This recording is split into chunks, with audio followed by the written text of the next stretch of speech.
5 राज्यों में विधानसभा चुनाव संपन्न हुए तो बीजेपी को 4 राज्यों में बम्पर जीत मिली, तो वहीं आम आदमी पार्टी ने भी पंजाब में झंडे गाड़ दिए।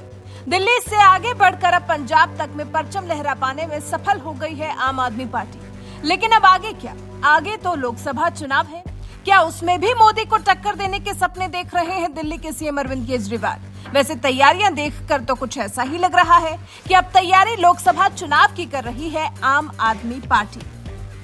लेकिन उससे पहले चुनावी रणनीतिकार प्रशांत किशोर ने अरविंद केजरीवाल को आगाह कर दिया है। 2024 के लिए रणनीति बनाने में लगे केजरीवाल के सामने लाकर कुछ तथ्य रख दिए हैं प्रशांत किशोर ने, जिन्हें जानने के बाद केजरीवाल को थोड़ा तो सब्र से काम लेना चाहिए। प्रशांत किशोर ने कह दिया है कि आम आदमी पार्टी को केंद्र में भारतीय जनता पार्टी को टक्कर देने में कम से कम 15 से 20 साल का वक्त लग सकता है। जी हां, एक न्यूज वेबसाइट से बातचीत के दौरान कुछ तथ्य के जरिए प्रशांत किशोर ने अपनी बात को समझाया है। उन्होंने कहा, 2019 के लोकसभा चुनाव में आम आदमी पार्टी को कुल 27 लाख वोट मिले थे, जबकि इस देश में किसी दल की सरकार बनने के लिए या यूं कहें कि देश जीतने के लिए 20 करोड़ से ज्यादा वोट चाहिए। इतने वोट पाने के लिए कुछ साल काफी नहीं होंगे।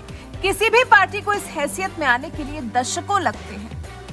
आम आदमी पार्टी की बीजेपी को टक्कर देने की बात पर प्रशांत किशोर ने कहा कि आम आदमी पार्टी को बीजेपी को टक्कर देने के लिए लंबा वक्त देना होगा। इसमें 15 से 20 साल या उससे भी ज्यादा समय लग सकता है। कुछ भी रातों रात नहीं हो सकता है। 1-2 राज्य में जीत अलग बात हो सकती है, लेकिन लोकसभा चुनाव जीतना अलग बात है। प्रशांत किशोर के हिसाब से लोकसभा चुनाव जीतना काफी अलग बात है। प्रशांत किशोर के मुताबिक भारतीय लोकतंत्र के इतिहास में केवल 2 पार्टी, कांग्रेस और बीजेपी ही पूरे देश की पार्टी बन पाई हैं। इसका ये मतलब नहीं है कि कोई और दल ऐसा मुकाम हासिल नहीं कर सकता, लेकिन उसे कम से कम 15 से 20 साल तक प्रयास करना होगा। रातों रात ये बदलाव तो होने से रहा।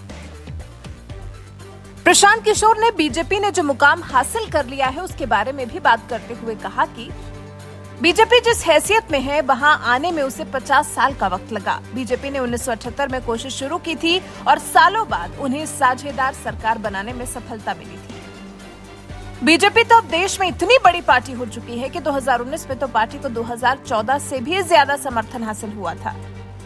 चुनाव आयोग के आंकड़ों पर नजर डालें तो 2014 के आम चुनाव में बीजेपी को कुल 17 करोड़ 16 लाख वोट मिले थे। 2019 के आम चुनाव में बीजेपी को कुल 22 करोड़ 90 लाख वोट मिले थे। 2019 में जिसमें कि यूपी के 4 करोड़ 28 लाख वोट, पश्चिम बंगाल से 2 करोड़ 30 लाख वोट, मध्य प्रदेश से 2 करोड़ 14 लाख वोट, राजस्थान से 1 करोड़ 90 लाख वोट, गुजरात से 1 करोड़ 80 लाख वोट और महाराष्ट्र से 1 करोड़ 49 लाख वोट शामिल हैं। वहीं अगर पैन इंडिया में वोट प्रतिशत की बात करें तो कांग्रेस इस मामले में दूसरे नंबर पर है। 2019 के आम चुनाव में कांग्रेस को करीब 12 करोड़ वोट मिले थे। 2014 में कांग्रेस का वोट प्रतिशत जो कि 19.3% था, वो बढ़कर 19.5% पर पहुंच गया था। कांग्रेस को साल 2019 में पिछले लोकसभा चुनाव के मुकाबले 25 लाख से ज्यादा वोट मिले थे, जिसका मतलब ये हुआ कि राष्ट्रीय स्तर पर तो अभी सिर्फ 2 ही पार्टियां हैं, बीजेपी और कांग्रेस। बाकी और किसी पार्टी का तो अभी नामो निशान भी नहीं दिखाई दे रहा। हाँ, केजरीवाल कोशिश करके देखना चाहते हैं तो देख सकते हैं, लेकिन प्रशांत किशोर ने बता दिया है कि बीजेपी के स्तर तक पहुंचने के लिए पार्टी को कुछ नहीं तो अभी भी 15 से 20 साल का वक्त लगेगा। वैसे आप प्रशांत किशोर की बात से कितने सहमत हैं? अपनी राय हमें कमेंट कर जरूर बताएं।